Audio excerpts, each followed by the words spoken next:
بسم اللہ الرحمن الرحیم۔ السلام علیکم ورحمۃ اللہ وبرکاتہ۔ تعبیر روئے کے نیکسٹ ویڈیو میں ہم حاضر ہیں۔ آج اس کے اندر پڑھیں گے کہ اگر کوئی شخص خواب کے اندر کاغذات دیکھ لے، دستاویزات جو ہوتی ہیں انتقال وغیرہ کی، یا یعنی جس طرح رجسٹریشن وغیرہ اس طرح کے کوئی کاغذات دیکھ لے تو اس کی کیا تعبیر ہے۔ حضرت محمد ابن سیرین رحمہ اللہ نے فرمایا کہ اگر کوئی خواب میں مہر لگا ہوئے دستاویزات پائے، اس کو کسی نے دیا ہو، تو دلیل ہے کہ مال اور منفعت پائے گا۔ اور اگر کوئی دیکھے کہ کسی نے اس کو دستاویزات خط پر کچھ لکھا ہے، تو دلیل ہے کہ پچھنے لگوائے گا، یعنی پچھنے لگوائے۔ حضرت جابر مغربی رحمہ اللہ نے فرمایا کہ اگر کوئی دیکھے کہ دستاویزات مہر لگے ہوئے یا اس کے پاس ہیں اور اس پر سے مہر اتری ہے، یا لگی ہوئی ہے یا اتری، تو دلیل ہے کہ اس کے مال میں نقصان ہوگا۔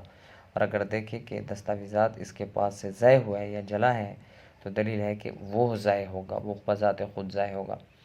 دعا ہے کہ اللہ ہمیں صحیح خواب سمجھنے کی توفیق عطا فرمائے۔ وآخر دعوانا ان الحمد للہ رب العالمین۔